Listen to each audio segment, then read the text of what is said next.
ಪ್ರತಿಯೊಬ್ಬರು ನಾವು ಪ್ರತಿದಿನ ತಿನ್ನುವ ಊಟ, ತಟ್ಟೆಯಲ್ಲಿ ತಿನ್ನುವ ಊಟವೇ ನಮಗೆ ಔಷಧಿ ಆದಾಗ ನಿಮಗೆ ರೋಗಗಳು ಬರೋದಿಲ್ಲ.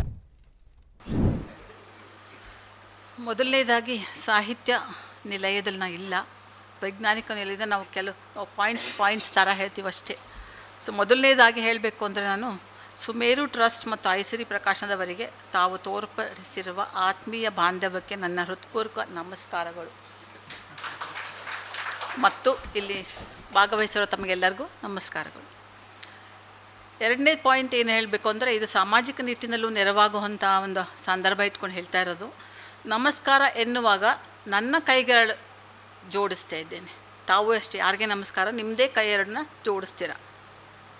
ಇದು ಭಕ್ತಿಯ ಸಂಕೇತ. ಭಕ್ತಿ ಶಿಷ್ಯರು ಗುರುಗಳಿಗಾಗ್ಬೋದು, ಗುರುಗಳು ಶಿಷ್ಯರಿಗಾಗ್ಬೋದು, ಅಥವಾ ಬಾಂಧವ್ಯದಿಂದ ಸ್ನೇಹ ಬಾಂಧವ್ಯಗಳಿಂದ ಹೇಳೋದು.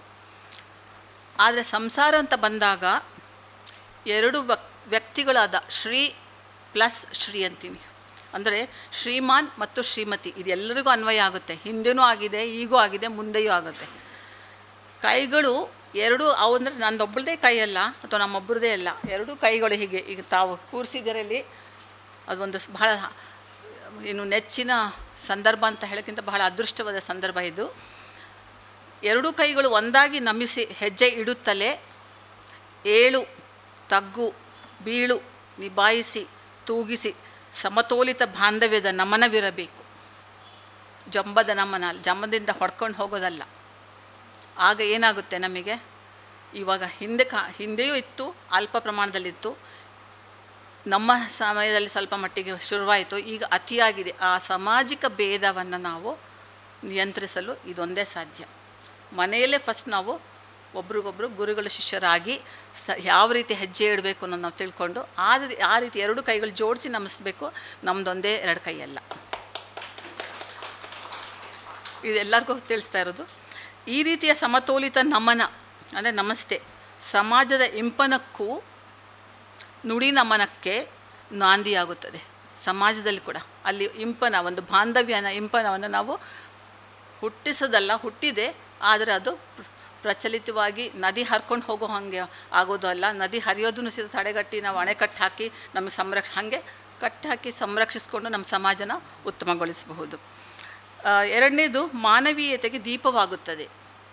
ಈ ರೀತಿ ನಾವು ನಡ್ಕೊಂಡಾಗ ಮಾನವೀಯತೆಗೆ ದೀಪವಾಗುತ್ತದೆ. ಆ ದೀಪವನ್ನು ನಾವು ಪ್ರತಿ ಮನೆಯಲ್ಲೂ, ಅದು ಹಿಂದಿನ ಸಂಸ್ಕೃತಿ ಪ್ರಕಾರ ಇತ್ತು. ಮನೆಯಲ್ಲಿ ಬೆಳಗಾದ ಕೂಡಲೇ ದೀಪ, ಸಂಜೆ ಆದ ಕೂಡಲೇ ದೀಪ. ಅಂದರೆ ಬೆಳಗ್ಗೆ ಎದ್ದ ಕೂಡಲೇ ಬೆಳಕು, ಸಂಜೆ ಆದಮೇಲೂ ಬೆಳಕಾಗೇ ಇರಬೇಕು ನಮ್ಮ ಬಾಂಧವ್ಯಗಳು ಅಂತ. ಆ ರೀತಿ ನಾವು ಸಮಾಜದಲ್ಲಿ ಕಲಿಸ್ಬೋದು. ಬೆಳಕು ಬೆಳಗುತ್ತಲೇ ಇರುತ್ತದೆ. ಈ ರೀತಿ ಇರಲೇಬೇಕು ಅಂದರೆ ಇದು ನನ್ನ ಸ್ವಂತ ಭಾವನೆ.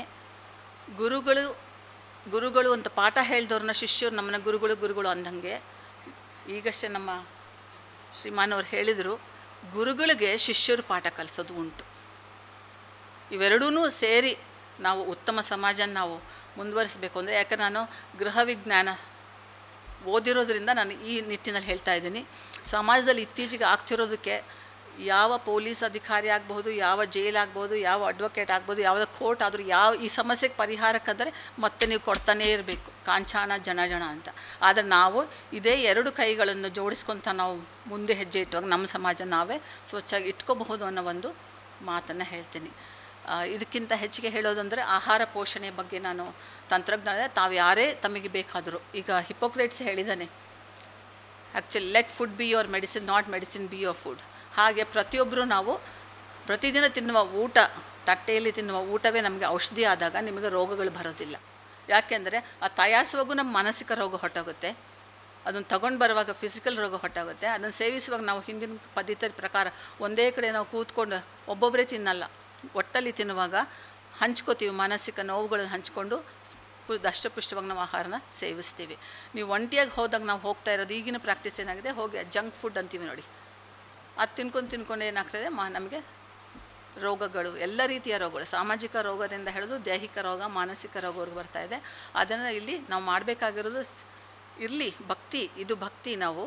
ಆದರೆ ಈಗ ನಾವು ಕೈ ಒಬ್ರಿಗೊಬ್ಬರು ಎಲ್ಲರೂ ಜೋಡಿಸಿ ಆ ಥರ ನಾವು ಹೆಜ್ಜೆ ಇಕ್ಕಬೇಕು ಅಂತ ಹೇಳಿ ಇಷ್ಟು ಮಾತ್ರ ಹೇಳಿ ನನ್ನ ಮಾತುಗಳನ್ನ ಮುಗಿಸ್ತೇನೆ.